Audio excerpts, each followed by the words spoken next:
आपकी আদালতে সলমান খুরশিদের বিরুদ্ধে অভিযোগ হলো যে উনি উত্তরপ্রদেশে কংগ্রেসের অন্তর্বিবাদ থামাতে পারেননি। সলমান সাহেব, আপনাকে উত্তরপ্রদেশে পাঠানো হয়েছিল এই জন্যে যে আপনি পার্টিকে শক্তিশালী করবেন, কিন্তু যেদিন আপনি অধ্যক্ষ হয়েছেন তারপরেই ওখানে কিন্তু বিক্ষোভ শুরু হয়ে যায়, আর আপনারই কুশপুত্তলিকে জ্বালানো হয়, পার্টির লোকেরা বিক্ষোভ দেখায়, মারপিট হয়, রাস্তাও অবরোধ হয়। এটা সত্যি যে কোথাও কিছু মানুষ এমন করেছিল, কিন্তু এর ইতিহাসটা কি? কিছুদিন কোথায় থেকে এসেছিল, কার সাথে দেখা করে এসেছিল, এই সব কিছু সামনে রাখুন। সাধারণ কর্মকর্তারা এই সময়ে চুপ কেন? ওদের সাধারণ কর্মকর্তাদের মনে কি আছে? আমি এটা মনে করি যে আমরা সব জায়গায় কোথাও না কোথাও কিছু গ্রুপবাজিতে ব্যস্ত থাকি সমস্ত দেশ জুড়ে, এবং সব পার্টিরই একই অবস্থা। কিন্তু আমরা চেষ্টা করেছি যে যতটা উদারতার সাথে সবাইকে সাথে নিয়ে চলা যায় চেষ্টা করে যাচ্ছি, আগামী সময়েও তাই করব। কিন্তু আপনি তো একটা স্বপ্ন দেখিয়েছিলেন যে কংগ্রেস পার্টি উত্তরপ্রদেশে আবার ফিরে আসবে, আবার কংগ্রেস পার্টি রিভাইভ করতে পারবে। হবে, যদি কেউ নিজে রাজনীতিতে স্বপ্ন না দেখে তো সামনে এগিয়ে যেতে পারবে না। এটা এমন কোনো স্বপ্ন নয় যেটা সম্ভব হবে না, এমন স্বপ্ন নয় যেটা কখনো সত্য হতে পারবে না আর কি। কিন্তু মানে তার জন্য অনেক পরিশ্রম করা প্রয়োজন। 17 বছরে যেটা হয়নি সেটা 7 দিনে তো করা যাবে না। আমরা চেষ্টা করছি, আমাদের কাছে অনেক স্বপ্ন আছে, অনেক বড় বড় স্বপ্ন আছে। রাহুলজিরও কিন্তু আছে, এটা কি সত্যি সোনিয়া নয় জিরও যে আছে। আপনার স্বপ্ন জনতা চুরচুর করে দিয়েছে? যেদিন থেকে আপনি এসেছেন তারপর থেকেই রাজ্যসভার ইলেকশন হয়েছে, 6টা বিধানসভার ইলেকশন হয়েছে, সব জায়গায় কংগ্রেস পার্টির জমানত জব্দ হয়ে না, গিয়েছে। ঠিক এমন নয়, কিন্তু এর আগে কি ওরা ভোটে সেসব ক্ষেত্রের ভোটে আমরা জিতেছিলাম? প্রতিটি জায়গা থেকে তো আর জিততে পারিনি না।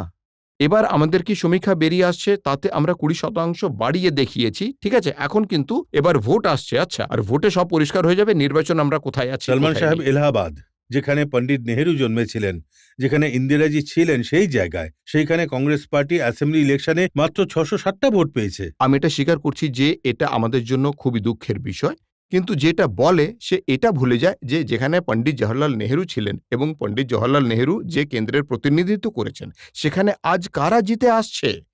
অন্যকে খুন করে যে জিতে আসা ব্যক্তি, তাকে খুন করে জেলে বসে ভোটে লড়ে এসেছে। তো এই বিড়ম্বনা শুধু আমাদের জন্য নয়, গোটা দেশের জন্য। এর জন্য দায়ী আপনি আর আমি দুজনেই। যেখান থেকে রাহুল গান্ধী আর সোনিয়া গান্ধী জিতে এসেছেন সেখানে পঞ্চায়েত ভোট হলো, আর তাতেও কংগ্রেস পার্টি হেরে গেল। এমন নয়, সব জায়গায় হারেনি, সব জায়গায় হারেনি। আরে তার আমেঠি মধ্যে তো রায়বরেলিতে হেরেছে কি অর্ধেক হারেনি? সিট আমরা জিতেও গেছি। কিছু জায়গায় আমাদের বসপার সাথে বোঝাপড়া হয়েছে, যেখানে বসপার সাথে সমঝোতা ছিল, আমাদের খুব দুঃখের কথা ওদের লোকেরা সেখান থেকে ছেড়ে চলে গেছে, অন্য কারো কাছে চলে গেছে। যত সন্ত্রাস উত্তরপ্রদেশে আজ আছে, আমি তো এটা বলছি যে একদম খোলাখুলি বলছি যে যদি কাল মুলায়ম সিংজি মুখ্যমন্ত্রী না থাকেন, আর মুলায়ম সিং বাবু যত সিটে আজ জিতেছেন তার 3 ভাগের 1 ভাগও আনতে পারেন, তো আমার চ্যালেঞ্জ যে আমি রাজনীতি ছেড়ে দেবো। উনি সাহস করে দেখান, উনি বিনা সরকারের থেকে নির্বাচনে লড়বেন, সাহস করে দেখান। সলমান সাহেব, কেন্দ্রে তো আপনার দলেরই সরকার, আপনিও এই ধরনের পথ গ্রহণ করতে পারেন। গ্রহণ করতে চাই না। আমরা একটা দায়িত্বশীল পার্টি। আমাদের এই দেশের ইতিহাসের সাথে কিছু সম্পর্ক রয়েছে, আমাদের নানান সংকল্পও আছে, আমাদের প্রতি এখানকার জনতার সম্মান আছে। আমরা আপনাদের কেউ ডাকাতি করার জন্য রাজনীতিতে আসিনি। আপনাদের লক্ষ্য তো শুধু রাহুল গান্ধী, ওনাকে ব্যবহার করতে দেখুন, চাই ইউপিতে কংগ্রেসের যদি জেতার জন্য। রাহুল গান্ধীকে ব্যবহার করতে চাইতাম, আজ উনি উত্তরপ্রদেশে ঘুরে বেড়াতেন, তাই না? আমরা বলেছি রাহুলজিকে, আমরা বলেছি ওনাকে যে আপনি বলুন যে আপনি কি করতে চান উত্তরপ্রদেশে। আমাদের জমি তৈরি করার জন্য পরিশ্রম করার সময় দিন, আমরা জমি তৈরি করব, তারপর আপনি এসে এগিয়ে নিয়ে যাবেন। উনি খুব ভালোই বোঝেন, পরামর্শ পাই ওনার থেকে, কথাবার্তা চলতে থাকে। কিন্তু এই দায়িত্ব আমাদের যে আমরা কিছু পরিশ্রম করি। যদি শুধু ওনাকে বলি যে আপনি এসে আমাদের ভোটে জিতিয়ে দিয়ে যান, আপনি এসে ভোটটা করে দিন, সেটা তো কিন্তু ঠিক হবে না। পরিশ্রম করার বদলে উত্তরপ্রদেশের কংগ্রেস পার্টির নেতারা নিজেদের মধ্যেই লড়াই করে যাচ্ছে। ঠিক এমন নয়, এরকম নয়। যত লড়াই উত্তরপ্রদেশে একসময় হতো, এবং ইতিহাসেও সবসময় উত্তরপ্রদেশে সবচেয়ে বড় যুদ্ধ হয়েছে।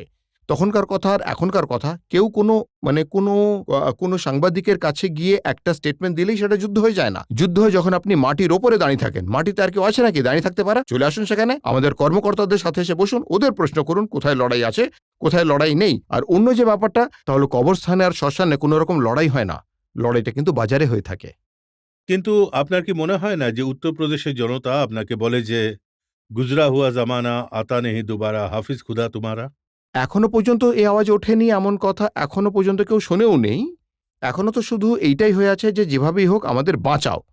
চারদিক থেকে আওয়াজ আসছে, বাঁচাও বাঁচাও বাঁচাও। আমাদের সেখানে পৌঁছতে হবে, ওদের বাঁচাতে হবে, সেই প্রচেষ্টাই করে যাচ্ছি। এবং সেই চেষ্টাতেই আমার বিশ্বাস আছে যে আমরা সফল হব। দর্শকদের মধ্যে থেকে কেউ প্রশ্ন করতে চাইছেন? হ্যাঁ, ফার্স্ট রোতে। যেমন এখন মুলায়ম সিং যাদবের সরকার আছে এবং আপনি তাকে ইরাডিকেট করার প্রচার চালাচ্ছেন। যদি আগামী সময়ে মায়াবতীর সরকার হয় নেক্সট ইলেকশনের পরে, তাহলে কি আপনি মায়াবতী সরকারকে ইরাডিকেট করার প্রচার চালাবেন, নাকি প্রকৃতই গ্রাউন্ড লেভেলে কংগ্রেসের ইমেজটা শোধরানোর চেষ্টা করবেন? দেখুন, যে আপনি যে কথাটা বলেছেন ইরাডিকেশনের, মানে যদি ওনারা না যান, বিকল্প সামনে আসবে না। আমরা বিকল্প হতে চাই, আমরা একজনকে সরিয়ে অন্যকে বসাতে চাই না। এবং আমি এটা মনে করি যে আজকের যে অভিজ্ঞতা, আজ যে কেন্দ্র সরকারের পক্ষ থেকে রোজগারের গ্যারেন্টি দেওয়া হচ্ছে, বিদ্যুতীকরণ যোজনা রাজীবজির নামে দেওয়া হচ্ছে, আজ যে তথ্যের অধিকার দেওয়া হয়েছে, আজ যে বর্তমান শহরগুলোর উন্নতির জন্য বিশেষ সংস্থা মানে গঠন এবং একটা বিশেষ কার্যক্রম নেওয়া হচ্ছে, ইনফ্রাস্ট্রাকচার রুরাল এরিয়াতে দেওয়ার কথা প্রধানমন্ত্রী বলেছেন, যে ভারত নির্মাণের কথা প্রধানমন্ত্রী বলছেন, সেই সব কিছু নিয়ে উত্তরপ্রদেশের সামনে আমরা গিয়ে একটা বিকল্প হয়ে উঠতে চাই। সলমান এটাই সাহেব, আমাদের উনি মূল জানতে উদ্দেশ্য। চাইছেন যে পর্দার পেছনে মায়াবতীজির সঙ্গে হাত তো মেলাননি আপনি? খুব বড় পর্দা লাগবে ভাই, যদি যদি পেছনে পর্দার পেছনে কিছু করতে হয়। তাহলে আমি এটা মনে করি যে আমার এটা মনে হয় যে আমাদের যদি নিজের পায়ে দাঁড়াতে হয়, তাহলে ক্রাচ ছাড়তে হবে। ক্রাচের ভরসায় আমরা কখনো এগিয়ে যেতে পারবো না। আমাদের সবার জন্য জায়গা উত্তরপ্রদেশে হতে পারে। এবং আমি এটা মনে করি যে আজ যখন আমরা পেছন থেকে এগিয়ে আসার চেষ্টা করছি, যতদিন ওদের সামনে থেকে সরাতে না পারবো, আমরা এগোতে পারবো না। সেই জন্য আমাদের চেষ্টা হলো আমাদের পায়ে দাঁড়িয়ে থাকা, একলা এগিয়ে চলা, আর কংগ্রেসকে কিছু বানিয়ে আবার দেখানো, কংগ্রেসের পতাকাটা উঁচু করে ধরা। সেটাই হলো আমাদের প্রচেষ্টা। এখন আপনারা ঠিক করবেন, সময় বলবে কোনটা ঠিক আর কোনটা ভুল। আমরা অপেক্ষা